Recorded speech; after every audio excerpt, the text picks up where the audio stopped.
Hello student, तो एक बार फिर से हमारे YouTube channel concept study circle में आपका स्वागत है। तो आज के वीडियो में हम देखेंगे सेलों का संयोजन। तो हमारा जो चैप्टर चल रहा था सरल परिपथ, ये इस चैप्टर का पार्ट 2 वीडियो होगा। इससे पहले पार्ट वीडियो हो चुका है। अगर आप नहीं देखे हैं तो लिंक नीचे डिस्क्रिप्शन में दे दिया गया है, वहाँ से आप देख सकते हैं। तो देखते हैं सेलों का संयोजन क्या होता है। सेलों का संयोजन तो हम कहेंगे कि दो या दो से अधिक सेलों को आपस में जोड़ने की क्रिया क्या कहलाती है? सेलों का संयोजन कहलाती है। दो या दो से अधिक सेलों को आपस में जोड़ने की क्रिया क्या कहलाएगी? सेलों का संयोजन कहलाएगी।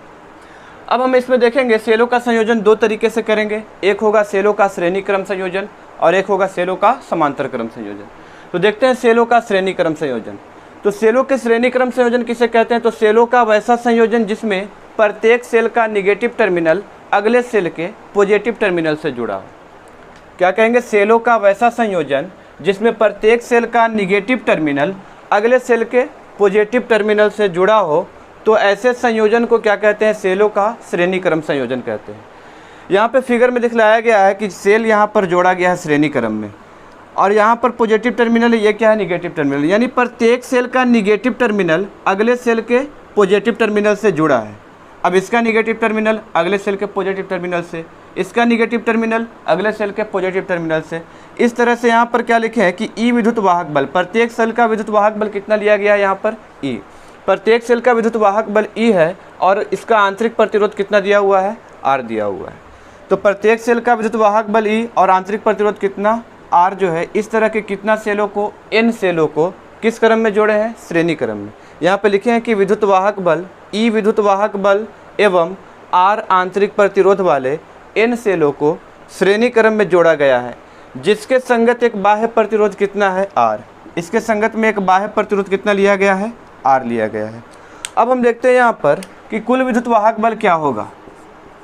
कुल विद्युत वाहक बल, ये जो एन सेल जोड़ा गया है, तो एन सेल जोड़ा गया है तो इसका कुल विद्युत वाहक बल क्या होगा? तो एक सेल का विद्युत वाहक बल ई है, दो सेल का विद्युत वाहक बल कितना हो जाएगा? 2e, 2 से गुना कर देंगे। तीन सेल का विद्युत वाहक बल निकालना है तो 3 से गुना कर देंगे। तो इस तरह से टोटल कितना सेल जोड़ा हुआ है? n सेल जुड़ा हुआ है। तो n सेल का विद्युत वाहक बल निकालना है तो क्या करेंगे? n से e में मल्टीप्लाई कर देंगे। तो कुल विद्युत वाहक बल कितना हो रहा है यहाँ पर? n इंटू ई। अब हम यहाँ पर लिखेंगे कुल प्रतिरोध। इस परिपथ में कुल प्रतिरोध का मान निकाल लेते हैं। तो कुल प्रतिरोध कितना होने वाला है? अब देखेंगे यहाँ पर कि प्रत्येक सेल जो है, प्रत्येक सेल का आंतरिक प्रतिरोध कितना है? आर। यदि एक सेल होगा तो उसका आंतरिक प्रतिरोध आर होगा, दो सेल होगा तो उसका आंतरिक प्रतिरोध 2r हो जाएगा, 2 से गुना करेंगे। और यदि 3 सेल जुड़ा हुआ है तो 3 से गुना कर देंगे आर में, तो कितना हो जाएगा? 3r। तो इस तरह से n सेल आपस में जुड़े हुए हैं, तो n सेल का आंतरिक प्रतिरोध कितना होगा? तो n से गुना करेंगे। तो कुल प्रतिरोध में n इंटू क्या लिखेंगे हम? n into small r। और इस परिपथ में एक बाह्य प्रतिरोध जुड़ा हुआ है, तो बाह्य प्रतिरोध को भी क्या कर देंगे? यहाँ पर जोड़ देंगे। तो कुल प्रतिरोध कितना मिल जाएगा? nr plus r। तो फर्स्ट वीडियो में हम देखे थे टर्मिनल विभवांतर विद्युत वाहक बल और आंतरिक प्रतिरोध में संबंध। तो टर्मिनल विभवांतर विद्युत वाहक बल और आंतरिक प्रतिरोध में संबंध क्या मिला था हमें? I बराबर, यानी परिपथ में बहने वाली कुल धारा बराबर क्या होगा? कुल विद्युत वाहक बल, कुल विद्युत वाहक बल, और बट्टा में क्या था? कुल प्रतिरोध। ये किस में संबंध आया था? तो टर्मिनल विभवांतर, उसके बाद आंतरिक प्रतिरोध, और टर्मिनल विभवांतर विद्युत वाहक बल और आंतरिक प्रतिरोध में जो संबंध आया था वो कितना आया था? I बराबर, यानी परिपथ में बहने वाली कुल धारा बराबर क्या होगा? कुल विद्युत वाहक बल बट्टा में कुल प्रतिरोध। तो यहाँ पर हम लिखते हैं चूँकि परिपथ में प्रवाहित कुल धारा, परिपथ में प्रवाहित कुल धारा किसके बराबर होगा? तो परिपथ का कुल विद्युत वाहक बल, कुल विद्युत वाहक बल, और बट्टा में क्या हो जाएगा? कुल प्रतिरोध। तो परिपथ में बहने वाली कुल धारा कितना हो जाएगा, तो परिपथ में बहने वाली धारा कितना ले लेते हैं, I, यानी इस परिपथ में कितना धारा प्रवाहित होगा, तो I धारा प्रवाहित होगा। इस तरह से परिपथ में I धारा प्रवाहित हो रहा है। तो परिपथ में प्रवाहित कुल धारा कितना I, और क्या होगा, कुल विद्युत वाहक बल। तो कुल विद्युत वाहक बल कितना मिल गया इस परिपथ का, तो इस परिपथ का कुल विद्युत वाहक बल N × E। तो लिख लेते हैं यहाँ पर N × E बटा में क्या होगा, कुल प्रतिरोध। तो कुल प्रतिरोध कितना आया है, कुल प्रतिरोध आया है small nr plus capital R। तो लिख लेते हैं small nr plus capital R। जहाँ पे स्मॉल r क्या है, तो सेल का आंतरिक प्रतिरोध, ये कैपिटल R क्या है, तो ये परिपथ का बाह्य प्रतिरोध है यहाँ पे, और E क्या हो जाएगा, कुल विद्युत वाहक बल हो जाएगा। तो इस तरह से परिपथ में बहने वाली धारा I कितना मिल गया, N × E बटा में क्या हो जाएगा, nr प्लस R।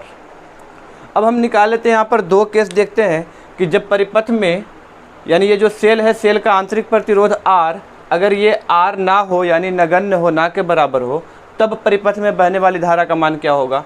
और एक बार सेकंड केस में हम देखते हैं कि जब परिपथ में बाह्य प्रतिरोध नगण्य हो, यानी बाहर में कोई प्रतिरोध नहीं जुड़ा हुआ हो, तब उस केस में परिपथ में बहने वाली धारा का मान क्या होगा। तो देखते हैं यहाँ पर केस 1 में। केस 1 में है कि जब आंतरिक प्रतिरोध नगण्य हो, यानी इस परिपथ में जो सेल है, इस सेल का आंतरिक प्रतिरोध जो है वो नगण्य हो, यानी आंतरिक प्रतिरोध लगभग किसके बराबर हो, 0 के बराबर हो। तो इस केस में परिपथ में बहने वाली धारा का मान कितना मिल जाएगा, तो N × E और बटा में क्या हो जाएगा, N × स्मॉल r है। स्मॉल r क्या है, आंतरिक प्रतिरोध। अब इस केस में क्या लिया गया है कि आंतरिक प्रतिरोध लगभग 0 के बराबर है, नगण्य है, यानी इस सेल में जो है आंतरिक प्रतिरोध नहीं है। तो ये R को 0 रखेंगे। जब ये R 0 होगा तो 0 में N से गुना होकर के इसको भी 0 कर देगा, तो बच जाएगा कितना यहाँ पर, कैपिटल R। तो इस केस में परिपथ में बहने वाली धारा का मान हमें कितना मिल जाएगा, I = NE अपॉन कितना, R। अब केस 2 में देखते हैं कि जब बाह्य प्रतिरोध नगण्य हो, यानी ये जो परिपथ है, इस परिपथ में ये जो बाह्य प्रतिरोध R है ये ना के बराबर हो, नगण्य हो, यानी हम लिखेंगे यहाँ पर कैपिटल R लगभग क्या हो, 0 हो।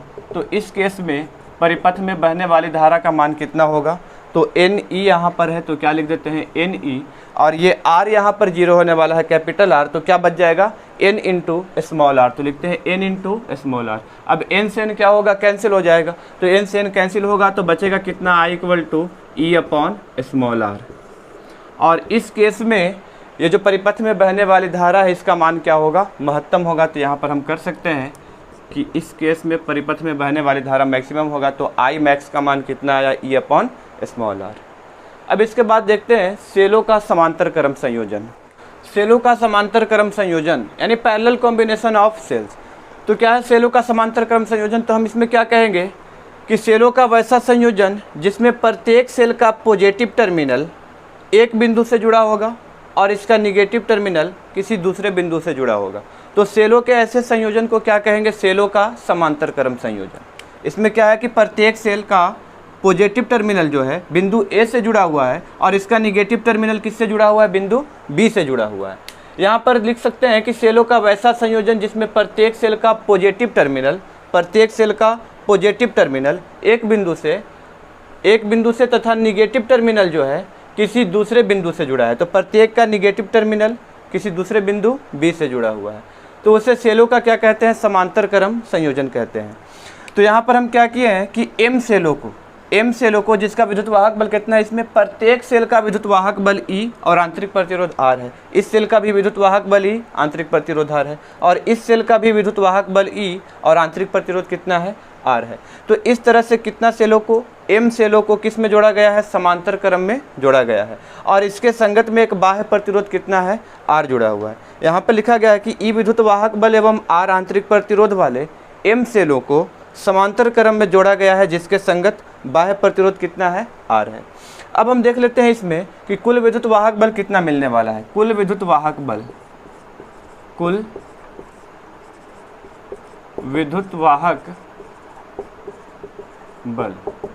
तो कुल विद्युत वाहक बल कितना मिल जाएगा यहाँ पर, तो कुल विद्युत वाहक बल यहाँ पर देखिए एक सेल का विद्युत वाहक बल E है दूसरे सेल का भी विद्युत वाहक बल ई है, तीसरे सेल का विद्युत वाहक बल कितना है, ई है। यानी प्रत्येक सेल का विद्युत वाहक बल कितना है, ई है। और ये समांतर क्रम में जुड़ा हुआ है। अगर श्रेणी क्रम में जुड़ा हुआ होता तो सभी को हम क्या करते, जोड़ देते। लेकिन यहाँ पर प्रत्येक का पॉजिटिव टर्मिनल एक बिंदु से और निगेटिव टर्मिनल किसी दूसरे बिंदु से जुड़ा हुआ है।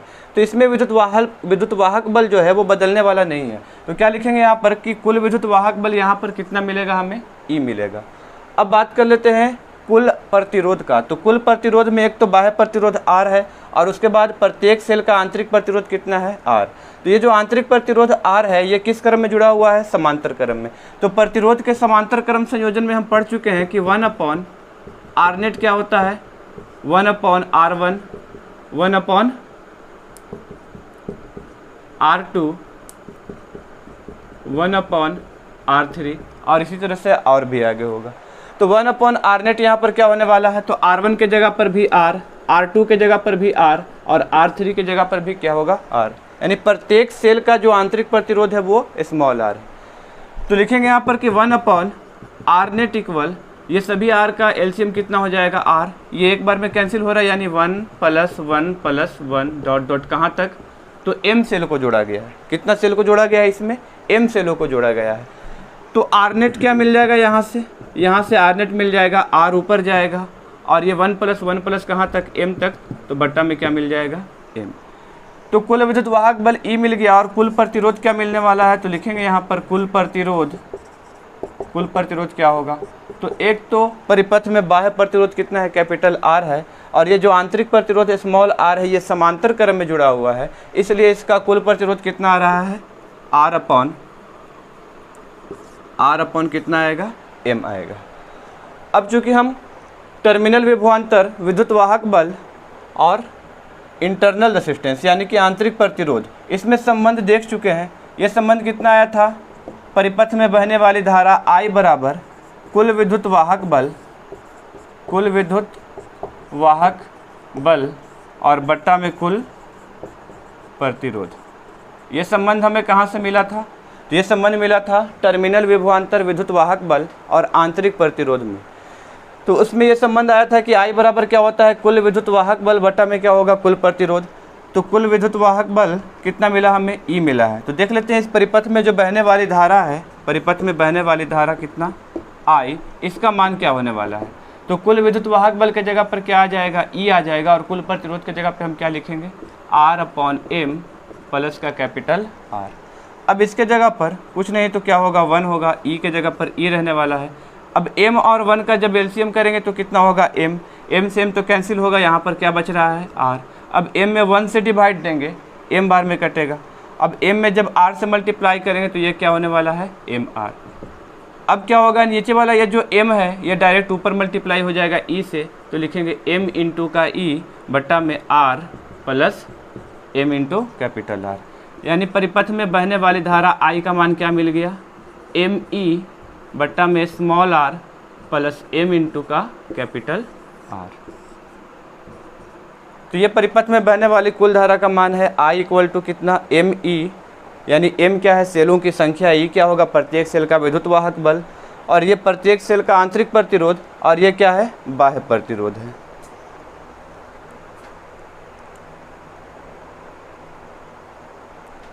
अब हम यहाँ भी दो केस देखेंगे।